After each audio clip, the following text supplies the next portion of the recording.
Greetings. Welcome to another video in our series of videos on liberalizing inter-African trade in wild meat.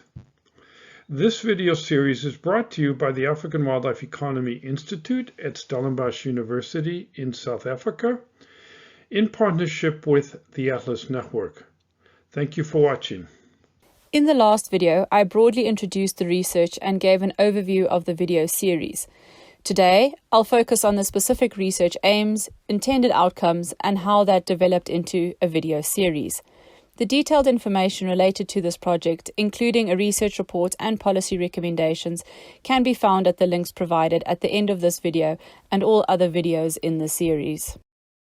This research evaluated aspects of the AfCFTA NTB reporting, monitoring, and elimination mechanism, and in particular considers its appropriateness as a forum of dispute resolution for the barriers identified within the scope of this research.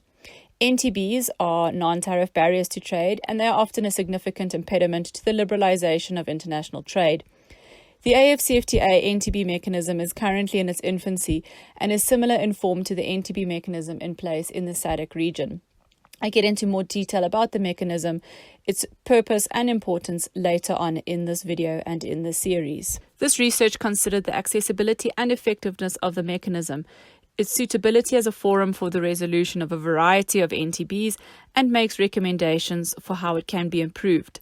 The research specifically aimed to identify and research non-tariff barriers that are broadly experienced within the industry that restrict the formal wildlife meat trade or wild meat trade. It aimed to evaluate aspects of the AfCFTA NTB reporting, monitoring, and elimination mechanism in particular, and to consider its appropriateness as a forum for dispute resolution of the barriers identified in this research. This research also aimed to develop policy recommendations that have the potential to effect actual change in the industry.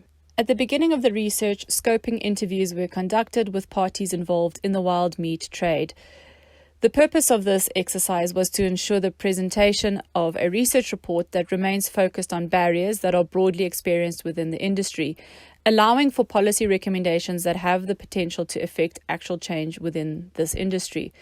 The research paper identified and limits its scope to some of the challenges identified during scoping interviews that pose a barrier to freeing intra-African trade in wildlife products, specifically wild meat. Scoping interviews were conducted with a small group of representatives or persons engaged within the wildlife trade, and the information gathered from these has provided the framework for this research and what is reported in this video series. The interviews were not intended to be a representative sample of the industry as a whole, but to act as delimiters and on the scope of the report and to provide insights into the needs of the industry for future research. The broad themes that arose in the scoping interviews are addressed in later videos. This video series is derived from the presentations made during the second and final round of engagements with stakeholders as part of the research.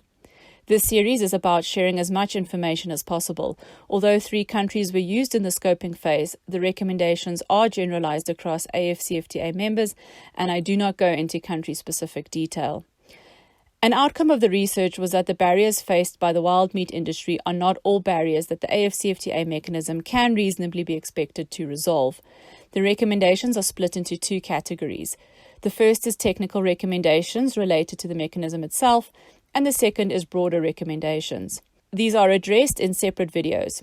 In order to sensibly make the recommendations at the end, this video series turns to a discussion of what non-tariff barriers are and what the resolution therefore could mean for the wild meat industry, as well as further details on the NTB mechanism and the AfCFTA in general.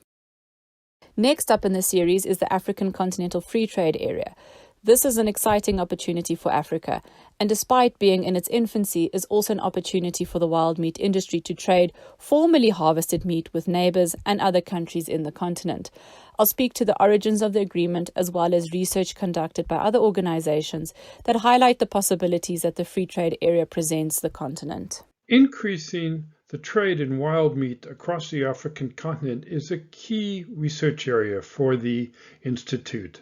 We see international trade of wildlife products as critical to the conservation of landscapes and wildlife on the continent and to the enhancement of local livelihoods and to community well-being. For more information on our work, please visit our website. Also join us on social media. You'll find us on LinkedIn, Twitter, and Facebook. Thank you again for watching this video.